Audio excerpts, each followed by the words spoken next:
Acompáñenme con su Biblia a 1 Corintios. Vamos a leer a continuación del versículo 26 al versículo 31.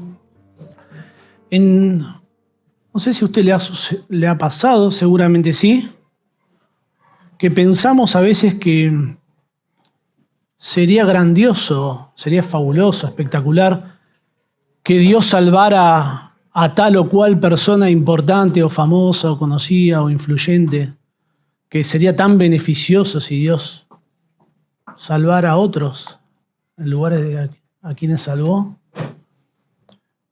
Tenemos a veces una forma de pensar muy, muy humana de Dios y parece, no lo es y eso es lo que va a mostrar el texto, pero a veces parece contradictorio desde una perspectiva humana que Dios escogiera salvar a quienes salva. Nosotros esperaríamos que los fuertes y los sabios sean los que vencen a los débiles y a los necios, y el texto dice que Dios quiere avergonzar a los sabios y a los fuertes por medio de los débiles y los necios. Dice así, 1 Corintios capítulo 1, el versículo 26, pues mirad, hermanos, vuestra vocación, que no sois muchos sabios según la carne, ni muchos poderosos, ni muchos nobles, sino que lo necio del mundo escogió Dios para avergonzar a los sabios, y lo débil del mundo escogió Dios para avergonzarlo a lo fuerte, y lo vil del mundo y lo menospreciado escogió Dios, y lo que no es, para deshacer lo que es, a fin de que nadie se jacte en su presencia. Mas por él estáis vosotros en Cristo Jesús, el cual nos ha sido hecho por Dios sabiduría, justificación, santificación y redención, para que, como está escrito, el que se gloría, gloríese en el Señor. Esta aparente contradicción es desbaratada por lo que explica el texto, y Dios tiene un propósito en salvar a quienes salvan. Así es como a veces evaluamos a menudo la iglesia, el evangelio, incluso nuestra fe, según criterios humanos, según criterios que hemos aprendido por nuestra propia intuición o por cómo se conduce el mundo en el que vivimos. Pensamos que qué maravilloso si Dios salvara a tal o cual atleta importante, qué grandioso si se salvara a tal o cual presidente, se convirtiera, o tal o cual empresario exitoso, o políticos de la élite. Sería grandioso y pensamos que sería beneficioso para el evangelio, pero no sucede, o por lo menos no sucede tan a menudo que alguien importante o conocido según los parámetros de este mundo se convierta al cristianismo. Si Dios quisiera llenar las iglesias de personas importantes, famosas, reconocidas y destacadas de este mundo, lo haría. Y no estaríamos nosotros aquí, sino que habría personas que son consideradas. Dios hace lo que quiere, ¿no? Si Dios no quiere salvar a Messi es porque Dios no quiere hacerlo. Si Messi no se salva y ya. Bueno, eso, que Dios no haga esto debería llamarnos la atención, y es lo que busca hacer Pablo por medio de este texto a los Corintios. La importancia de una conversión nunca se mide por el estatus de quien cree, sino por la gracia del que la produce. Los fariseos, los líderes religiosos en los tiempos de Jesús, uno esperaría que sean ellos, ¿no? los que se conviertan. De pronto la expectativa mesiánica que había en aquel entonces, la expectativa era que viniese un Mesías poderoso y liberara a los judíos de la opresión de los romanos. Y yo me imagino muchos judíos en aquel entonces esperando que los líderes religiosos reconocieran a Jesús como el Mesías.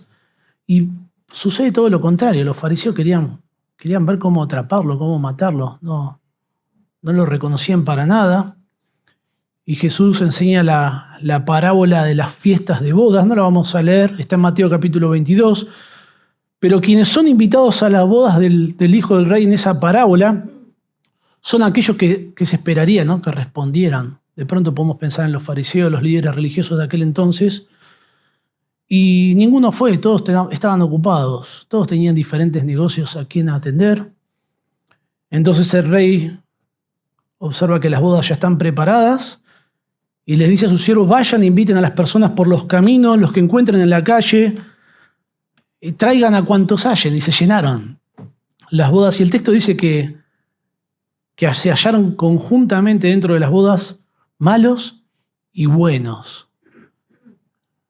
Quienes entran al reino de los cielos no lo hacen por un estatus social o una importancia humana, sino porque recibieron la invitación del rey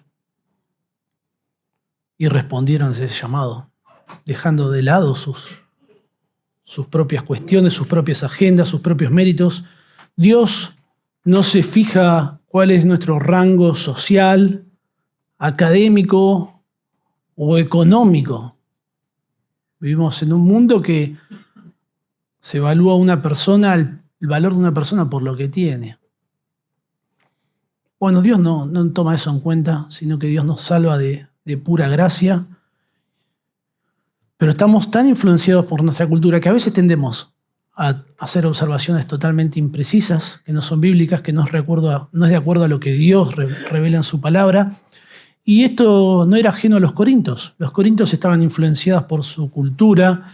Ellos le daban mucho valor y mucha importancia a la oratoria, pero no solamente alguien que hablaba bien, sino una oratoria que tenía que ver con guerras de palabras, con poder discutir y ganar una discusión por medio de argumentos supuestamente lógicos sin necesidad de que tengan razón. La búsqueda no era la verdad.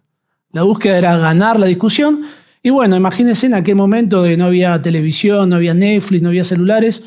Uno iba a la plaza a ver eso y se entretenía escuchando estas discusiones. Bueno, los corintios estaban muy influenciados por eso y tendían a evaluar la iglesia, el cristianismo, el evangelio de una forma humana, de una forma totalmente carnal, y a raíz de eso se dividían en facciones, se peleaban entre ellos. Pablo menciona, como vimos anteriormente en 1 Corintios 1:11, que había contiendas y cada uno de ellos decía: yo soy de Pablo, yo soy de Apolos, yo soy de Cefas, yo soy de Cristo. Pero no se trataba de que estaban reconociendo a sus líderes, ni tampoco los estaban exaltando, sino que se estaban exaltando a sí mismos. Yo lo sigo. Yo soy de tal o cual. Estaban orgullosos de sí mismos. Y evaluaban la iglesia, el evangelio, y evaluaban a sus líderes por criterios meramente humanos. A tal punto que Pablo, cuando fue ellos, no se propuso no saber ninguna cosa sino a Cristo crucificado, lo cual para el mundo es una locura.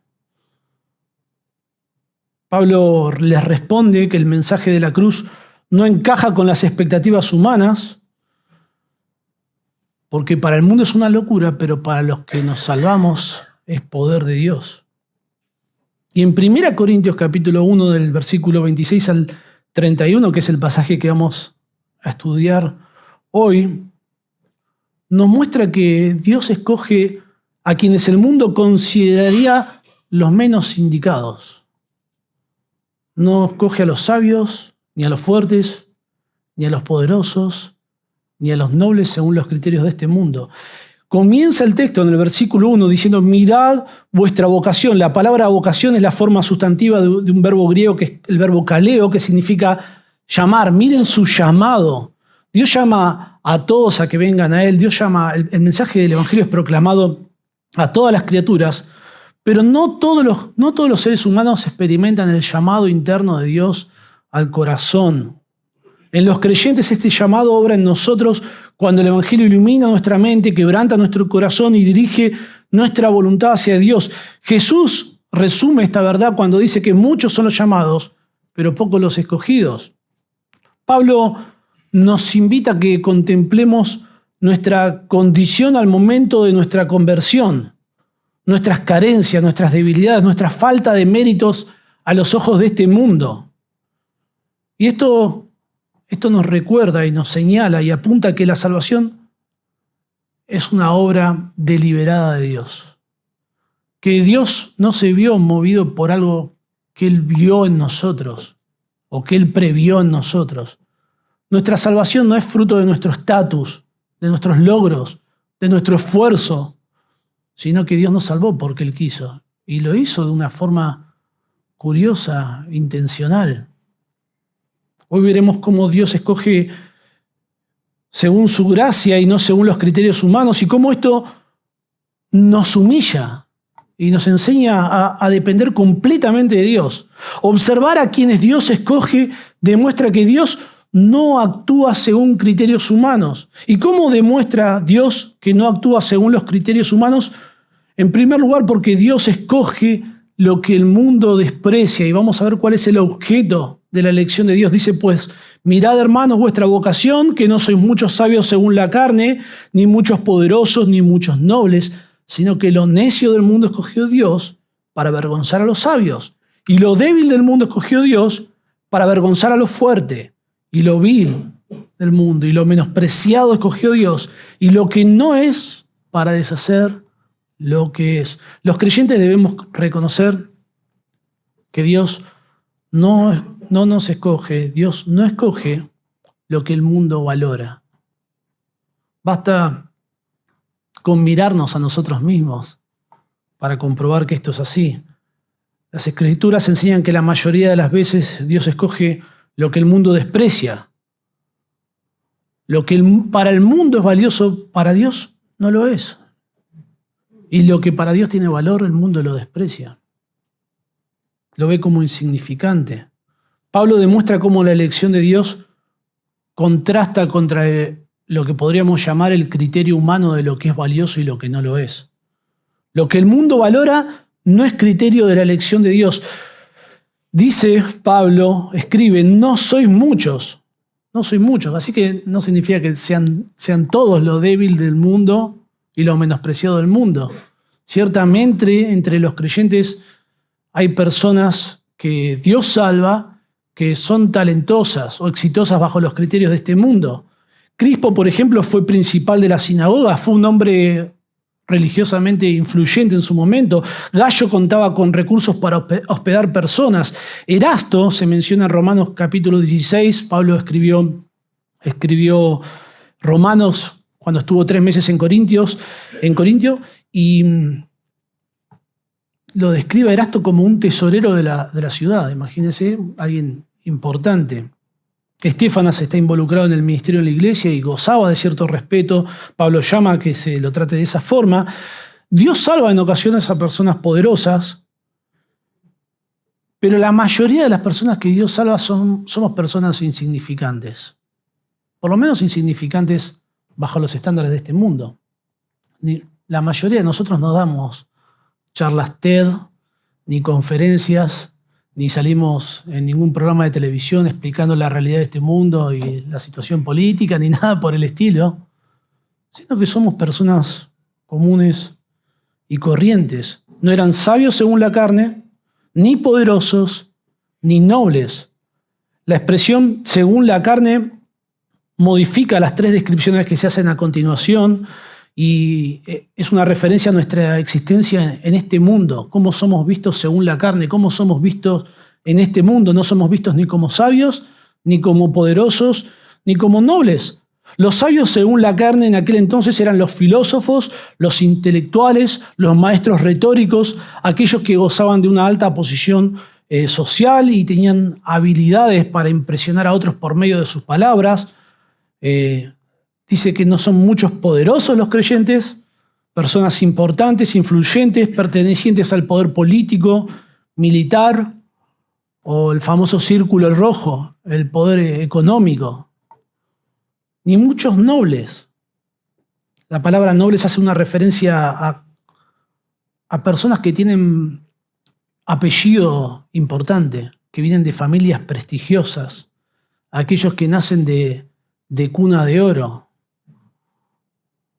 Bueno, yo no conozco a nadie aquí que tenga un doble apellido así muy glamoroso, ¿no? Todas estas categorías eran valoradas por los corintios. Sin embargo, la mayoría de ellos, sorprendentemente, no pertenecían a esas clases sociales ni a esas categorías. Y que ellos, siendo personas insignificantes a los ojos de su sociedad sean salvos, bueno, es una demostración de que Dios no escoge por el mérito o por el estatus social que este mundo evalúa, sino que Dios hace todo lo contrario. Dios escoge mayormente lo que el mundo desprecia. Todos esos adjetivos bonitos, no solo que no se aplicaban a los corintios, a la mayoría de ellos, sino que los que se aplicaban eran todos los contrarios. Lo que el mundo piensa de los creyentes es todo lo contrario. El mundo valora a los sabios y Dios escoge los necios de este mundo. El mundo valora a los poderosos y Dios escoge los débiles del mundo. El mundo valora a los nobles y Dios escoge lo vil y lo menospreciado.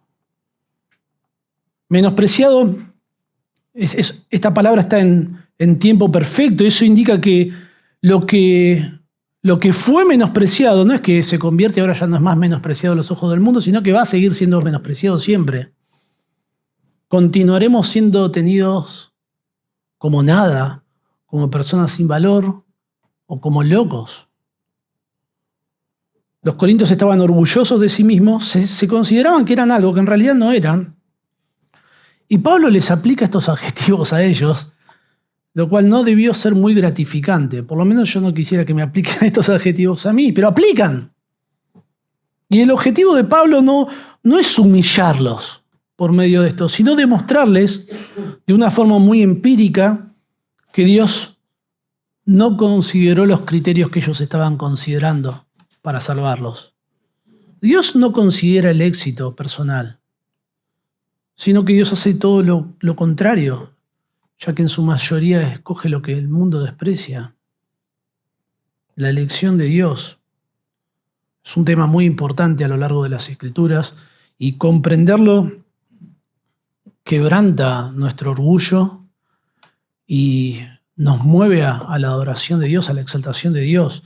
Algunos creen que la elección de Dios responde o depende de nuestra respuesta a Él. Dios elige los que responden a Él. Dios escoge a quienes deciden escogerles a Él. Algunos piensan de esta forma. Yo en algún momento pensé de esa manera hace muchos años atrás. Pero eso no es lo que Pablo está diciendo acá. Pablo enseña que Dios escoge a personas concretas. La fe no causa la elección de Dios, sino que la elección de Dios causa la fe. Él nos escogió primero, no nosotros a Él. Decir que Dios me escoge porque yo lo escogí, bueno, a mí me suena un poco infantil, porque es así como nos manejamos cuando éramos niños. Pero no solamente eso, sino que suena algo sumamente mundano. Es así como se establecen muchas relaciones en el mundo, ¿no? Cuando hay reciprocidad en la relación, ahí ya nos escogimos mutuamente. Podemos entrar en una relación personal. Pero el gran problema con esta clase de expresiones no es si nos gustan, si no nos gustan, si nos parecen que encajan con nuestro sistema de pensamiento, no encajan, sino es que no son bíblicas, no es lo que la Biblia enseña. El Salmo 135:6 dice que todo lo que Jehová quiere, lo hace. Jesús mismo dijo, no me elegiste vosotros a mí, sino que yo os elegí a vosotros. En Efesios capítulo 1, versículo 4, enseña que Dios nos escogió antes de la fundación del mundo. ¿Cuándo escogiste vos a Dios antes de la fundación del mundo? En Hechos capítulo 13, versículo 48, las Escrituras se expresan de tal forma que demuestran que la fe sigue a la elección y no la causa, porque dice que creyeron todos los que ya estaban ordenados. Todos los que estaban ordenados para vida eterna. Dios es un patrón que vemos a lo largo de las Escrituras esto. Dios escogiendo lo vil, lo débil, lo menospreciado. Y Dios lo hace con un propósito. Dios lo hace para mostrar su poder, su sabiduría, su soberanía. Dios hace para demostrar que su gracia es escandalosa. A mí me encanta recordar cómo Samuel, el profeta Samuel, fue a ungir a David por rey. Es tan curiosa la forma en la que se describen las Escrituras. Dios manda a Samuel para ungir al próximo rey de Israel. ¿Recuerdan? Isaías presenta a sus hijos y cuando Samuel ve a Eliab, dice, delante de Dios, de Jehová estás ungido. Se ve que el diablo lo impactó físicamente. Y Jehová le responde a Samuel, no mires a su parecer ni a lo grande de su estatura, porque yo lo desecho. Porque Jehová no mira lo que mira el hombre, pues el hombre mira lo que está delante de sus ojos, pero Jehová mira el corazón. Bueno, Isaí va haciendo pasar a todos sus hijos en esa historia y Samuel dice, este no es. Yo me imagino a Isaí rascándose la cabeza, no entendía nada. ¿Qué pasa acá? Lo traje de Eliab, grandote, fornido. Si este no va a ser el rey, ¿quién va a ser el rey? Y Samuel le pregunta, ¿estos son todos tus hijos? Porque no puede ser. Dios me mandó a que ungiera a uno de tus hijos y ninguno de los que me presentaste. Bueno, a los hombres a veces se nos olvidan las cosas. Y me parece que se le olvidó a David. Ni lo tuvo en cuenta. Ni pensó que Dios escogería por rey al pequeñín David que estaba apacentando las ovejas. Y Isaí le dice, tengo uno. El último está ahí cuidando las ovejitas. Lo mandan a traer. Y Dios le dice a Samuel, es este. Y Dios lo escoge. Y es sorprendente. Nadie se lo esperaba, ese movimiento. Y Dios tenía un propósito. Otro ejemplo que vemos es el del Señor Jesucristo. Las personas esperaban un Mesías poderoso que gobernara, que quitara patadas a los romanos, que quebrantara el orgullo de los líderes religiosos en aquel entonces.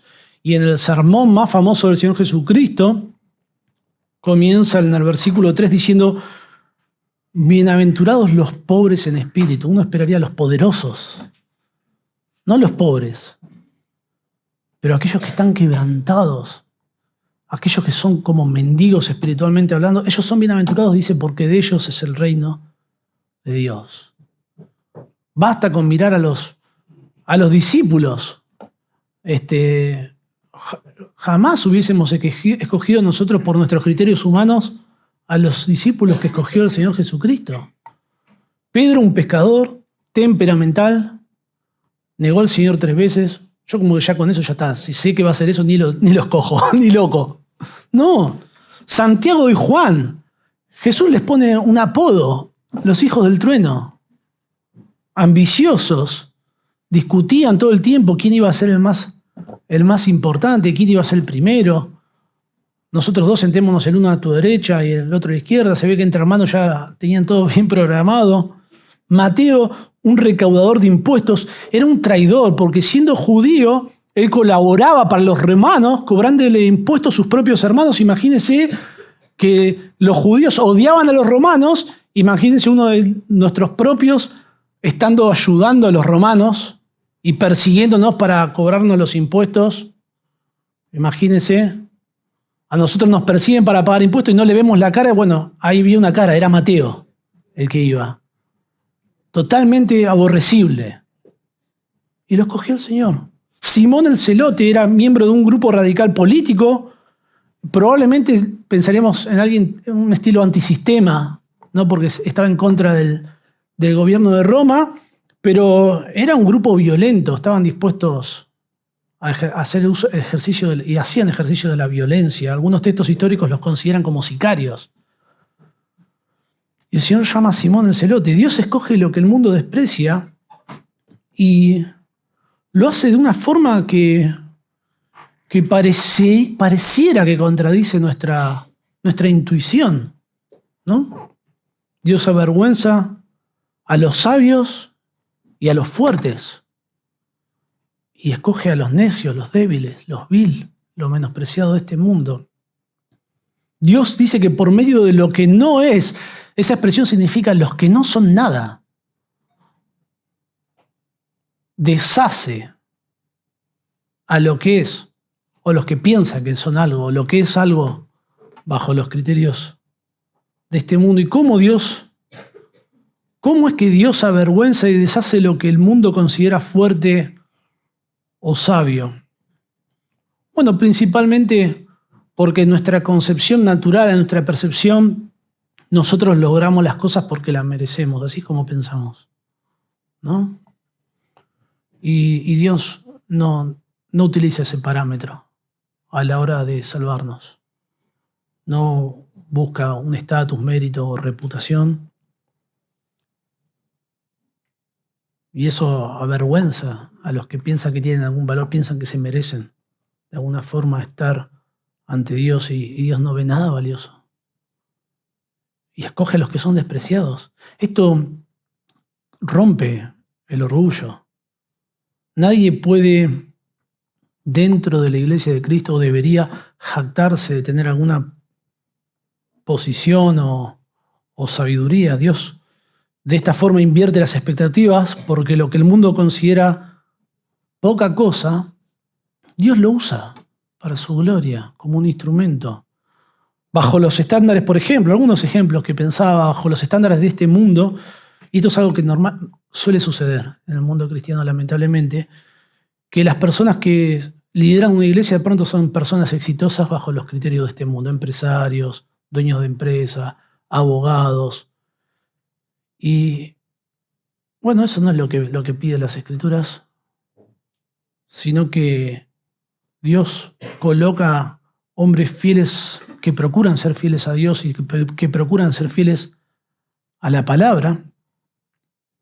Uno esperaría que quienes llevan el mensaje del Creador del universo sean los más inteligentes, los científicos, y sin embargo ellos rechazan a Dios. Y Dios usa a los creyentes, personas comunes, que de pronto no se destacan por ser lo mejor de lo mejor en este mundo, o por tener habilidades sociales, o riqueza, o influencia, pero que tienen una fe obediente. Dios no le importa cuál es nuestro valor a los ojos de este mundo. Dios salva a quienes Él quiere y lo hace ya.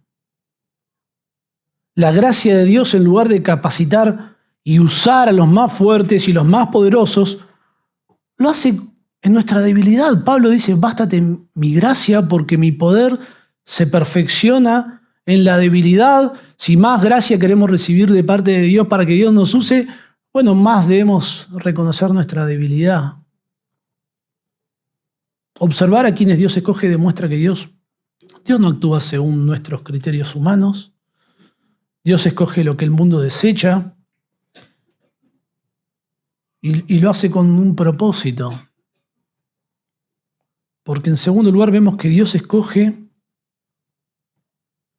y luego de la elección de Dios, y en la elección de Dios, el resultado es que el orgullo queda eliminado. No hay lugar para el orgullo.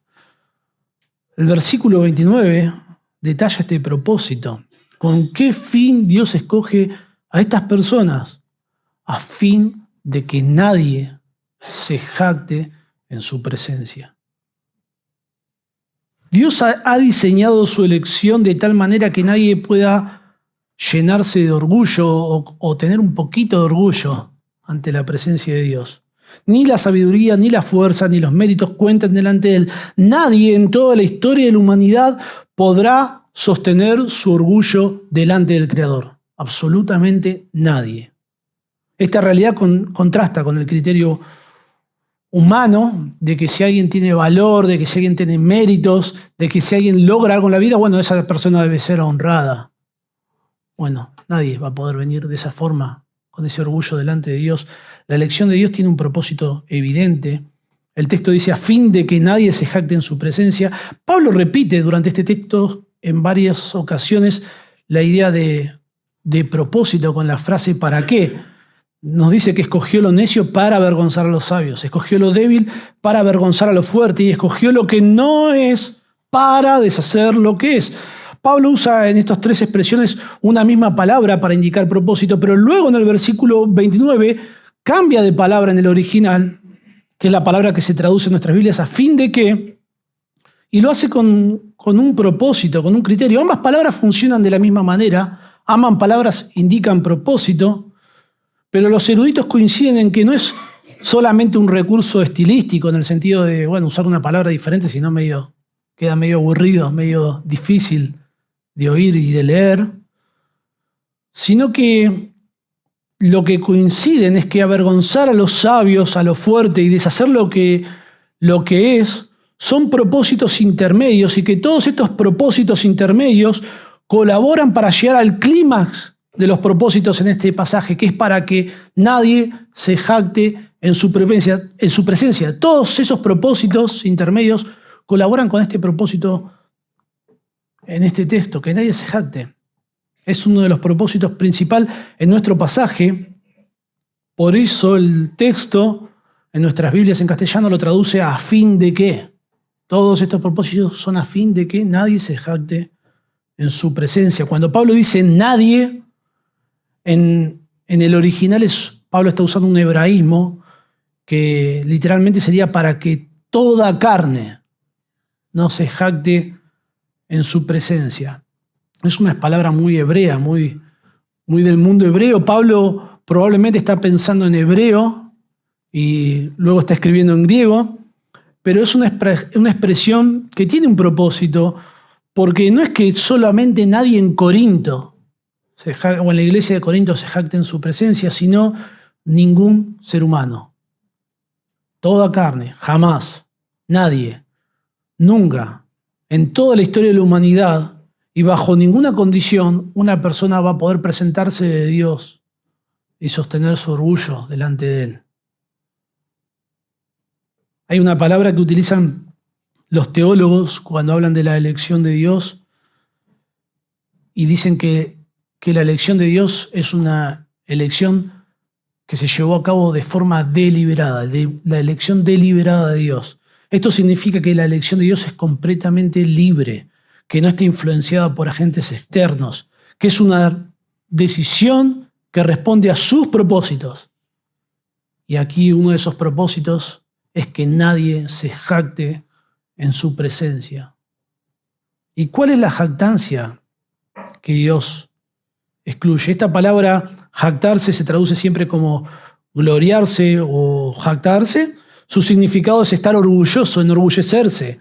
Aunque tiene una connotación mayoritariamente negativa, estar orgulloso, también puede usarse de forma positiva, ya que más adelante Pablo dice que debemos gloriarnos. Es la misma palabra del Señor. La clave está en cuál es el objeto de nuestra jactancia. Cuando el objeto de mi orgullo es Dios o lo que Dios hace a través de otros, es bueno gloriarme. Ahí debo gloriarme. Debo jactarme de eso. Pero cuando el objeto soy yo, eso es algo total y absolutamente pecaminoso. Estos dos conceptos los vemos en Gálatas 6:14. Pablo dice, lejos esté de mí gloriarme. Es en el aspecto negativo. Dice luego, sino en la cruz de nuestro Señor Jesucristo. En este pasaje, jacte está en voz media, la persona está orgulloso de sí mismo, se mira a sí mismo con orgullo y siente orgullo, toma algo de sí mismo como fuente de valor, lo presenta ante Dios. Eso no pasa, no hay forma, no hay manera. Nadie se va a jactar ante su presencia, nadie se presentará delante de Dios con las manos llenas de sí mismo, nunca. Nadie va a presentarse ante Dios y explicar su salvación por algo que hizo o por algún mérito personal. No hay forma, nunca. En los corintios se jactaban de sus líderes, se jactaban de sus dones espirituales, pretendían ser más sabios o espirituales que otros, y esto producía toda clase de problemas dentro de la iglesia. Habían divisiones, facciones, y Pablo les responde con una verdad demoledora. La elección soberana de Dios elimina toda la base para el orgullo humano. Imagínense, ¿no? Acá peleando a ver quién es el mejor, quién se merece más, quién la tiene más clara, quién es más sabio. Si Dios te escogió, no es porque no hay nada. No hay chance, no hay forma, no había ningún valor. La elección y la gracia de Dios excluyen todo mérito personal. Si Dios escogiera basándose en sabiduría, fuerza, nobleza o la decisión previa del hombre, habría lugar para la jactancia. Habría un porcentaje del cual nosotros podríamos estar orgullosos. Pablo dice, no. El sabio no puede decir, Dios me eligió porque yo entendí más. El fuerte no puede decir, oh, Dios me eligió porque yo fui capaz de venir a Él. El religioso no puede decir, yo fui más espiritual, yo fui más sensible a las cosas de Dios y por eso Dios me eligió. No. La elección es como un guardia que protege una verdad central del Evangelio, que es que la salvación es solo por gracia, que es un regalo inmerecido, que Dios no toma ningún acto, ningún mérito en nosotros para tenerlo en cuenta. Y vemos personas que se enorgullecen, que piensan que tienen algún mérito delante de Dios. Pero acá lo que dice Pablo es que nadie se va a jactar en su presencia. Y entendemos que Dios es omnipresente, que estamos ante la presencia de Dios, siempre. Siempre estamos ante su presencia, pero esta expresión significa estar frente a alguien, cara a cara, ante su mirada. Describe el acto de la rendición de cuentas, implica evaluación, juicio, implica reconocer que Dios es la autoridad. Pablo no está inventando algo nuevo, sino que está pensando con categorías del Antiguo Testamento. Estar delante de Dios es estar delante del escrutinio de Dios, es estar delante del juicio de Dios, de la evaluación de Dios. El Salmo 143:2 dice, no se justificará delante de ti ningún ser humano. El Salmo 96:9, temed delante de Él toda la tierra. La salvación es por gracia, por medio de la fe, y no es por obras, para que nadie se gloríe. Toda la gloria pertenece a Él, no hay lugar para la jactancia. Los creyentes somos instrumentos en las manos de Dios. Dios en ocasiones usa a los creyentes, nos usa, y Dios hace cosas valiosas a sus ojos por medio de los creyentes en ocasiones, pero Dios no tolera que los creyentes nos llevemos la gloria de cuando Dios hace eso por medio de nosotros, ¿no? Toda la gloria es para Él.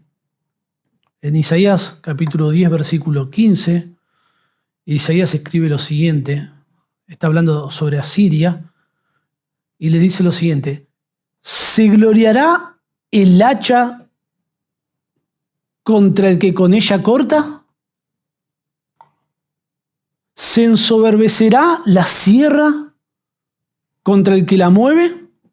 El destinatario, como les dije recién, de estas imágenes es Asiria, y Dios es quien habla. Asiria fue usada como un instrumento divino para que Dios llevara su juicio sobre Israel, pero luego Asiria se ensoberbeció, se atribuyó la victoria sobre Israel a sí mismo, se glorió en su poder. En el versículo 13 dice, con mi mano, con el poder de mi mano lo hice. Se atribuyó a Asiria, a sí mismo, a su capacidad, algo que lo estaba haciendo Dios. Y Dios le dice a Asiria, no, el hacha no corta sola, la sierra no se mueve sola. Cuando alguien se gloría de su sabiduría o de su fe o de su decisión, bueno, no es muy diferente a lo que estaba haciendo Asiria.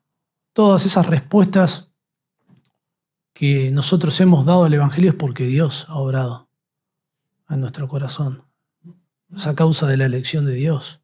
El problema no es ser un instrumento en las manos de Dios, el problema es olvidar que somos instrumentos y que Dios nos usa como un hacha, como una sierra, que Dios hace lo que quiere. Por eso toda la gloria es de aquel que toma con sus manos el hacha o de que mueve la sierra. Todos los creyentes, ante la presencia de Dios, llegaremos reconociendo que no hay nada de valor en nosotros, que no hemos hecho nada para merecer, que Cristo lo ha hecho todo. Y la gloria es para el Señor.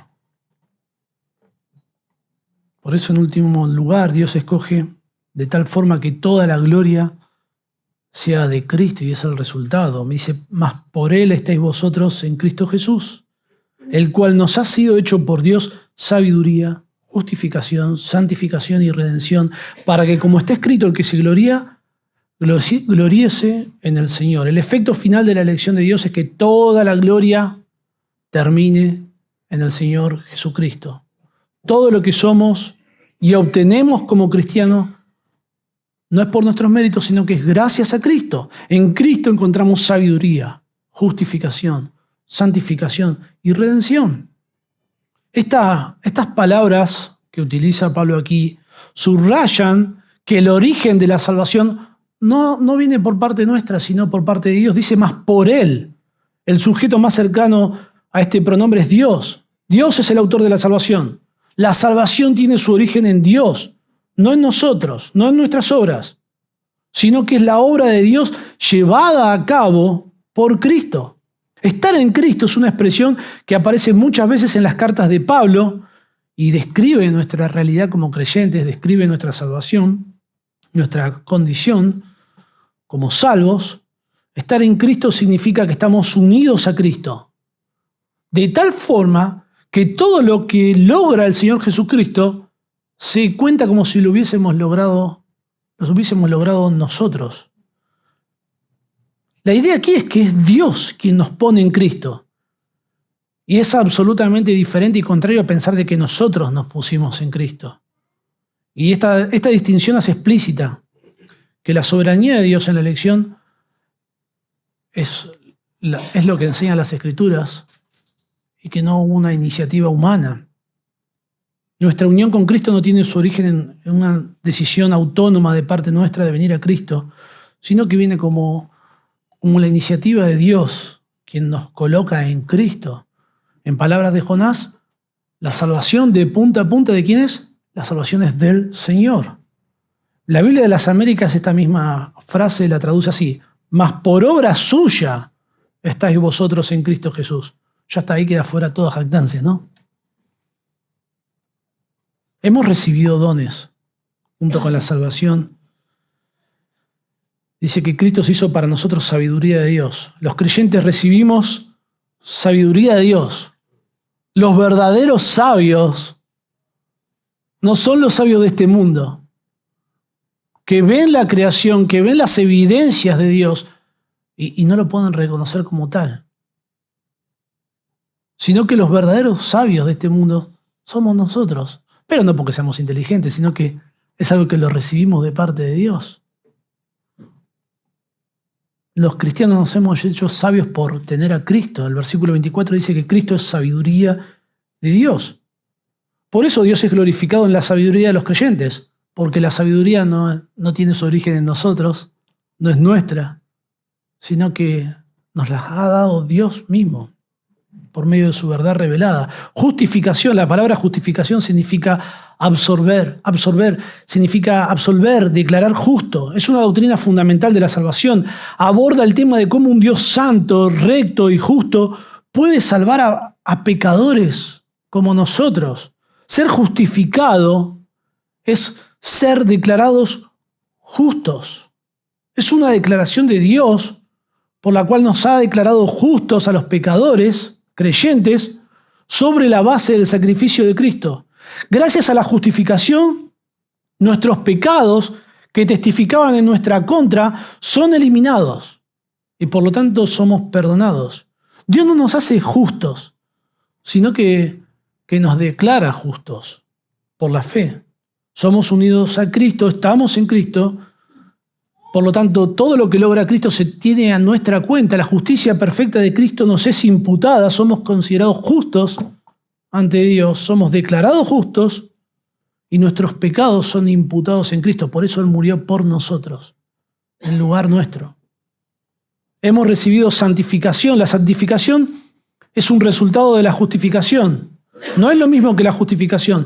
La justificación es una declaración legal, judicial, de que los creyentes de una vez por todas somos justos, basados en la justicia imputada de Cristo a nuestra cuenta, pero la santificación es el proceso por el cual los creyentes, a medida que pasa el tiempo, nos vamos conduciendo cada vez más y más como el justo Señor Jesucristo. Redención es una palabra que tiene su raíz en un término griego que significa rescate. Se usaba en el griego clásico para describir cuando se compraba a un esclavo. y se lo rescataba. La redención explica cómo es tratado el pecado nuestro delante de Dios. Explica cómo es que Jesucristo con su muerte llevó nuestros pecados y al hacerlo pagó nuestra deuda, murió nuestra muerte. Por eso Juan el Bautista, cuando lo vio, dijo: he aquí el Cordero de Dios que quita el pecado del mundo. Es por eso que en la cena el Señor dice: este es mi cuerpo entregado por vosotros. Es por eso que Pablo dice en 1 Corintios 15, Cristo murió por nuestros pecados. Para que, como está escrito, el que se gloría, gloríese en el Señor. La gloria en la salvación es toda y absolutamente de nuestro Señor Jesucristo. Pablo se está citando o pensando, podría estar pensando en Jeremías 9:24, que dice: mas alábese esto el que se hubiere de alabar, en entenderme y conocerme, que yo soy Jehová, que hago misericordia y juicio y justicia en la tierra, porque estas cosas quiero, dice Jehová. Dios no comparte su gloria con nadie. La salvación no es un accidente, no está librada al azar, no es algo que Dios deja ver qué sucede, sino que está diseñada de tal forma y de tal manera que toda la alabanza, que toda la gloria sea de Cristo y de Él. Si algo dependiera un poquitito, un chiquitito en nosotros, sería compartida esa gloria. Y eso no es lo que enseña la palabra. Pablo es contundente. Cristo es el único fundamento de nuestra gloria. Si nos podemos gloriar de algo, es de lo que hizo Cristo. Entonces no hay nada que hayamos hecho nosotros, sino que lo ha hecho el Señor Jesucristo. Pablo, por medio de este pasaje, nos llama a mirar nuestra salvación, que Dios no nos escoge por parámetros humanos, que no hay nada valioso en nosotros, y si hubo algo valioso a los ojos de este mundo, bueno, Dios no lo tomó en cuenta para salvarnos. Pablo escribe todo esto con un propósito, que es disuadir las peleas y las facciones y las divisiones que habían entre ellos, cómo se estaban evaluando bajo parámetros mundanos a los líderes, al evangelio, a la iglesia, y cómo todo esto encaja dentro de ese contexto. Bueno, si Dios escoge lo que el mundo desprecia, entonces ningún grupo de los que estaban allí se podía sentir superior al otro, ¿no? Diciendo: yo soy de Pablo, yo soy de Apolo, ¿cuál es el mejor? ¿Cuál gana esa? Nadie. Si Dios escoge para que nadie se pueda presentar delante de Él con orgullo, para que quede eliminada toda posibilidad de autoexaltación, ¿qué líder o creyente puede exaltarse por sí mismo o reclamar algo para sí? Si Dios escoge de tal forma que toda la gloria termine en Cristo, entonces ¿qué lugar hay para las facciones que giraban en torno a líderes o a personas humanas, a instrumentos? Las divisiones existen cuando las personas, en lugar de glorificar a Cristo, empiezan a glorificar a los hombres o a sí mismos, pero la unidad surge cuando, en lugar de glorificar a los hombres, volvemos a glorificar a Cristo. Bueno, la doctrina de la elección coloca las cosas en su lugar, porque nos humilla a todos. Todos quedamos humillados, rendidos y agradecidos. Por lo tanto, exalta solo a Dios, exalta solo a Cristo. No hay ningún lugar para nuestro propio orgullo. Y eso es lo que procuramos hacer como creyentes por medio de lo que Dios ha hecho, de cómo Dios nos ha salvado, de cómo Dios nos ha escogido. Bueno, humillarnos delante de Dios y todos juntos en unidad glorificar solo a Dios y solo a Dios. Que Dios de alguna forma use esto que hemos visto para que si hay alguna facción que uno no ve, bueno, se disuelva por medio de la verdad de su palabra. De pronto no, por lo menos no hay, que yo sepa, no hay facciones entre nosotros, pero podemos parecer que somos muy lindos, muy unidos y de pronto estar en nuestro corazón complotando una facción o estar separándonos a nosotros mismos como una facción.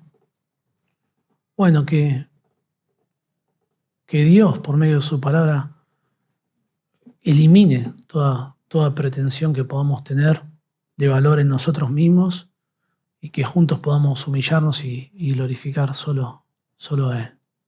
Oremos. Nuestro Dios y Padre, Señor, te damos gracias por tu palabra, gracias por tu salvación. Señor, nos sorprende tu gracia, tu amor, tu misericordia.